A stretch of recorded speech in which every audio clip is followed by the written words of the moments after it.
Hello, ഞങ്ങൾ വാഴ 2 കണ്ട് ജസ്റ്റ് വീട്ടിലേക്ക് വരണേ ഉള്ളൂ. കിഡിലം പടം, എല്ലാവർക്കും പോയി കാണാൻ പറ്റും. ഫ്രണ്ട്സ്, ഫാമിലി, ഈ വെക്കേഷൻ ടൈമിൽ എല്ലാവർക്കും പോയി എൻജോയ് ചെയ്യാൻ പറ്റുന്ന പടമാണ്.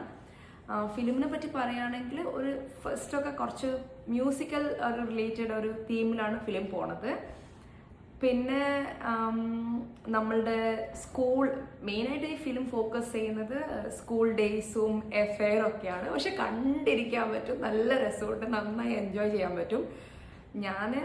എനിക്ക് വാഴ 1 ഇഷ്ടമായിരുന്നു. അപ്പോൾ ജസ്റ്റ് അങ്ങനത്തെ ഒരു മൂഡ് ആയിരിക്കും എന്ന് വെച്ച് പോയതാണ്. പക്ഷെ എനിക്ക് ഭയങ്കരമായിട്ട് എൻജോയ് ചെയ്യാൻ പറ്റി. പിന്നെ അൽഫോൺസ് പുത്രനുണ്ട്. ഞാൻ എക്സ്പെക്റ്റ് ചെയ്യാത്തൊരു ക്യാരക്ടറും എക്സ്പെക്റ്റ് ചെയ്യാത്ത തരത്തിലാണ് പുള്ളി സംസാരിക്കുന്നത്. എനിക്ക് അത് ഭയങ്കര ഇഷ്ടപ്പെട്ടു. പിന്നെ ക്ലൈമാക്സ് ഒന്നും ഒരു രക്ഷയില്ല, തീരെ എക്സ്പെക്ട് ചെയ്യാത്ത ഒരു ഗൂസ് ബംസ് തരുന്ന ഒരു സീനൊക്കെ ഉണ്ട്. അതെങ്ങനെ ഇപ്പോൾ അതൊന്നും പറയാൻ പറ്റില്ലല്ലോ, അത് ശരിയല്ലല്ലോ. പക്ഷെ ഓവറോൾ ഫിലിം അടിപൊളിയാണ്. എല്ലാവരെയും കൂട്ടി പോവാൻ പറ്റണ ഒരു നല്ലൊരു പടം, നമുക്ക് എൻജോയ് ചെയ്യാൻ പറ്റും. അപ്പോൾ എല്ലാവരും കണ്ടിട്ട് കമൻറ്റ് ചെയ്യണം. ബൈ.